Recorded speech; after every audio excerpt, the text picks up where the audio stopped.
அனைவருக்கும் வணக்கம். இன்று நாம் ஐய, ஐயா என்ற இரு எழுத்து சொற்களை தொடர்ந்து பார்த்து வருகிறோம். இந்த ஐய என்ற சொல் நமது ஐம்புலன்களில் யதார்த்தமாக நாம் தொடர்ந்து நமது வாழ்க்கை பயணத்தை நடத்தி செல்வதற்குண்டான ஒரு எழுத்து முறையாகும்.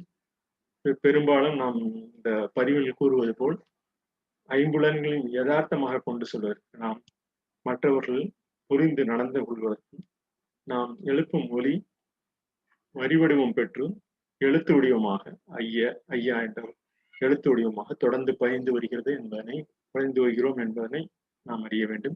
ஐயா என்ற சொல்லும் ஐம்புலன் யாவற்றையும் ஒருங்கே இணைத்து நாம் இந்த ஐய, ஐயா என்ற சொல்லை இன்று உங்களிடம் பகிர்ந்து கொள்கிறோம். இந்த கருத்தின்படி ஐயா கலாம் அவர்கள் தமது வாழ்க்கை முறையை வகுத்த அந்த பண்பினை கூறி, இந்த விதைத்தவன் உறங்கினாலும் விதைகள் உறங்குவதில்லை என்ற ஒரு பொன்மொழிகள் போல, அந்த விதைகள் நாம் பதிந்த போதில் அந்த விதைகள் நாம் பதிந்து விட்டு நமது வாழ்வை நம்ம மற்ற செயல்களை தொடர்ந்து இறங்கினாலும் அந்த விதைகள் தொடர்ந்து தனது வாழ்க்கை பயணத்தை மேலும் பயணித்துக் கொண்டுள்ளது என்பதனை நாம் அறிய வேண்டும். இவ்வாறான பதிவுகள் நமது வாழ்க்கை நெறிமுறையை தொடர்ந்து நமது செயலாக்கத்திற்காக கொண்டு செல்லும் என்பதை கருத்தில் கொண்டு இந்த பதிவில் நாம் மேலும் தொடர்ந்து பயணிக்கிறோம். இந்த ஐய என்ற சொல்லில் ஐக்கிய மொழிகள் அனைத்தும் யதார்த்த நிலையே. நாம் பயன்படுத்தப்படும் பல்வேறு முறையான ஒலி அமைப்பு முறைகளை எழுத்து வடிவில் அமைப்பதற்காக அனைத்து மொழி பயன்பாட்டாளர்கள் நாம் பேசும் பேச்சிற்கு ஒலியை முறைமைப்படுத்தி அமைத்துள்ளோம். அவ்வாறான முறைமைப்படுத்தப்பட்ட மொழியில் தமிழ் மொழியும் ஒன்று. இவை ஐய என்ற சொல்லில் ஐக்கிய மொழி அனைத்தும் யதார்த்த நிலையே என்று நாம் இங்கு பதிந்து வருகிறோம். ஒவ்வொரு இடத்திலும் நாம் இந்த குழுக்களாக இணைந்து ஒலியியல் முறை பழக்கப்பட்ட சொற்களாக பல்வேறு காலமாக மனிதனிடம் தொடர்ந்து அந்த பயணத்தை மொழியின் பதிவின் மூலம் தொடர்ந்து பதிந்து வருகிறது என்பதனை நாம் அறிவோம்.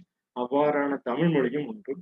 கிட்டத்தட்ட 8000 மொழிகள் இன்று நமது பயன்பாட்டில் இருந்த போதிலும் அவை எழுத்து வடிவமாக ஒரு சில மொழியை தொடர்ந்து பயணித்து வருகிறது. அவ்வாறான மொழியில் தமிழ் மொழியும் ஒன்று.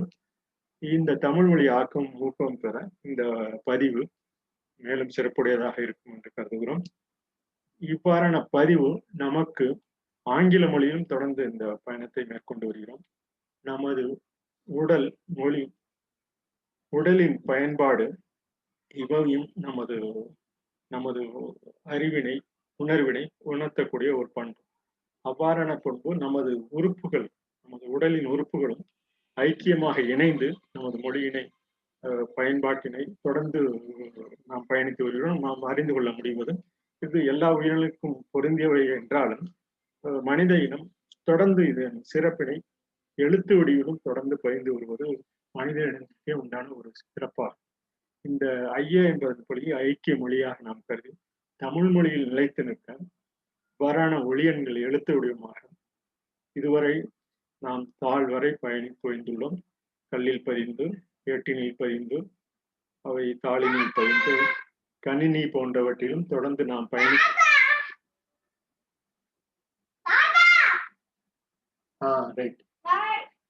பயணித்து வருகிறோம்.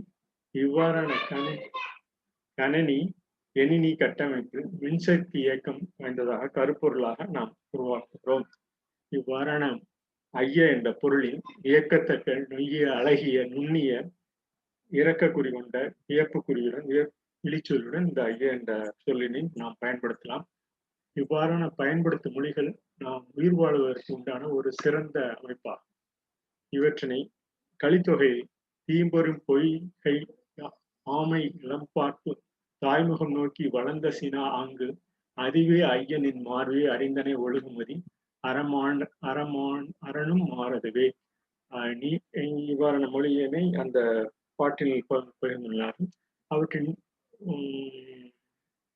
பயன்பாடாக நாம் புரிந்து கொள்ளும் விதத்தில் இன்றைய காலகட்டத்தில் இந்த மொழியில் பயன்படுத்தியுள்ளோம். இனிய நீர் பொய்கையில் வாழ்கிற ஆமை தன் குட்டிகளை பேணாவிடினும் அவை தாய்முகம் கண்டு அந்த ஆதலிலேயே வளரும். அதுபோல உன்னையே உன் மார்பையை பார்த்து உயிர் வாழ்கிறார் தலைவி. ஆகவே உயிர் வாழ வாழ்வதுவே உன் கடன் என தலைவன் பரத்தை நட்பு கொண்டான் என்ற கருதி கோபமுற்றாள் தலைவி. அவள் உடலை நீக்கி உணர்ந்த தலைவன் புணர்ச்சிக்கு பின் கூறுகிறது இந்த பாடல் என்று அந்த பாடலின் கருத்துக்களை பயந்துள்ளன. இவை மாந்தளிர்கள் என்பதனை தீதலை என்று நாம் அந்த பொருள்பட கூறலாம். மாயென்ற தலை மிசை மாயவள் தீதலை போல் ஆயுதல் பன்மலர் ஐயோ கொங்கு உரைத்தர என்று கலித்தொகையில் 29:7-8 கலித்தொகை கூறுகிறது இந்த பாடல். இதற்கு மாமரம் துளிர்விட்ட தளிரின் மேல் மாமரம் நிற மகளிரின் அழகு தேமல் போல என்பது பொருளாகும். இந்த அழகிய இதழ்களை கொண்ட பலவான மலர்களின் மென்மையான மகரந்த பொடிகள் படிந்திருக்க மாநிற மகளின் மேனியும் தீதலையானது என்று அந்த மாந்தளிரின் மேல் மாப்பூக்களின் மகரந்த பொடிகள் உதிர்ந்து கிடப்பது போன்றிருப்பதாக இந்த கடித்துரைக்கு இந்த தீதலை என்று சொல்லி. எந்த மரத்தின் பூவாக இருந்தாலும் அதன் தாது பொன்னிறத்தால் தான் இருக்கும்.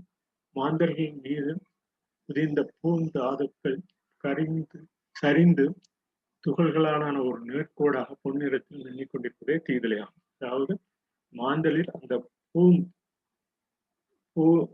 இதழில் சரிந்து துகளாகி நேர்கோடாக பொன்னிறத்தில் மின்னிக் கொண்டிருப்பதை தீதலையாகும் என்று தீதலினி மாந்தளிரின் மேலில் உள்ள தீதலின் சொல்லை பயன்படுத்துகிறார்கள். இந்த தீதலை பெண்களின் மேலில் எங்கெங்கு தோன்றின என்பதையும் சங்க இலக்கியங்கள் குறிப்பாக கூறுகிறது. இந்த தீதலை அந்த மாந்தளி போன்ற அந்த பொன்னிறத்து எந்தெந்த இடத்திற்கு உள்ளது என்பதனை கூறுகிறது இந்த கலித்தொகை பாடல். இந்த ஐயே என்று அழைத்தால் என்று நாம் ஒரு பதிவு மேற்கொண்டுள்ளோம். ஐயே என்று அழைத்தால் ஐக்கிய நாடும் யதார்த்த துணையாகிடுமே. ஐயே என்று அழைத்தால் ஐம்புலன்களும் யதார்த்தமான நிலையை ஏற்படுமே. ஐயே என்று அழைத்தால் 50லும் யவனமாகி விடுவீரோ. ஐயே என அழைப்பும் ஐம்புலனுக்கும் யதார்த்த வாழ்வு நிலை பெறுவோம். ஐயே என்று அழைத்தால் ஐக்கிய நாடும் யதார்த்த துணையாகிடுமே. ஐம்புலன்களும் ஐயே என்று அழைத்தால் ஐம்புலன்களும் யதார்த்தமான நிலை ஏற்படுமே. ஐயே என்று அழைத்தால் 50லும் யவனமாகி விடுவீரோ. ஐயே என அழைப்போம் ஐம்புலன்களுக்கும் யதார்த்தமான வாழ்வு நிலை பெறுவோம் என்று அந்த கூற்றினை கூறி ஐயே என்று அழைப்போம் ஐம்புலனும் யதார்த்த நிலையை கொண்டு செல்வோம். வாழ்வு நன்கு சிறக்க என்று கூறி வணக்கம் ஐயா. இந்த ஐயா என்ற சொல் ஐயா மூத்தோர் பெரியோர் என்பதனை குறிக்கும். மதிப்பிற்குரியோரையும் நாம் அழைப்போம். ஆண்பாற்றொல் தந்தையும் இறைவனை அழைப்பதற்கு இச்சொல் மிகவும் உகந்ததாகும். ஐயா என்று என்றும் அழைப்பர், ஐயன் என்றும் அழைப்பர். இவ்வாறு வணக்கம் என்ற சொல் இது மரியாதை நிமித்தமாக நாம் தொடர்ந்து அந்த சொல்லினை ஐயா என்ற சொல்லுக்கு பொருத்தமாக நாம் கரந்துரையில் தொடர்ந்து இந்த பதிவினை மேற்கொண்டு வருகிறோம். ஐயா என்ற சொல்லுக்கு ஐம்புலன்களின் ஐக்கியமாக யாவற்றின் உணர்வுகளுடன் என்று கூறலாம்.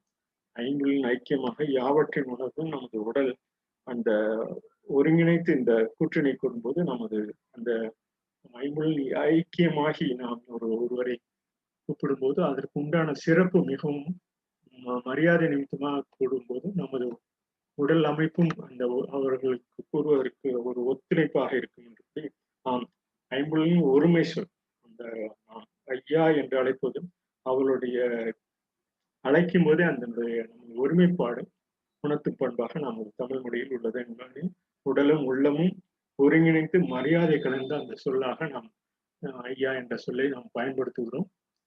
இந்த எழுத்து வடிவிலும் ஐயா என்ற சொல் கடித முறையில் தொடர்ந்து கணம் ஐயா, மதிப்புக்குரிய ஐயா என்று பயன்படுத்துகிறோம். ஆங்கிலத்திலும் சார் எனும் சொல்லிற்கு இணையான பயன்பாடே இருக்கிறது. இந்த சார் என்ற சொல்லுக்கு நாம் கரந்துரையிலும் ஸ்டில் ஐ ரெஸ்பெக்ட் என்று சொல்லலாம். ஸ்டில் ஐ ரெஸ்பெக்ட் என்பது இருபாலருக்கும் பொருந்தும். நாம் இன்றும் என்றும் தொடர்ந்து அந்த மரியாதை நிமித்தம் பேசுவோம் என்பது ஒரு இருவருக்கும் ஒரு சமதள ஒரு நோக்கில் கொண்டு சொல்லப்படுவது இந்த சார் எனும் சொல்ல என்ற கூற்றி என்று நமது பதிவினில் பதிந்து கடிதங்கள் எழுதும்போதும் அந்த சமதள அளவில் ஸ்டில் ஐ ரெஸ்பெக்ட் என்று கூறி அந்த சொல்லினை நாம் தொடர்ந்து கூறலாம். சிறப்புள்ள சொல் என்று சார் என்றும் கிடைப்போம். ஆங்கிலத்தில் ஐயா என்பது ஐம்புலன்களும் யாவற்றிலும் ஒருங்கிணைந்து நாம் அழைக்கப்படும் சொல் என்று கூறி இந்த பதிவினை நிறைவு செய்கிறோம். இந்த மாந்தளிர் என்றதற்கு ஒரு பாடலை இணைக்கிறோம். நன்றி, வணக்கம்.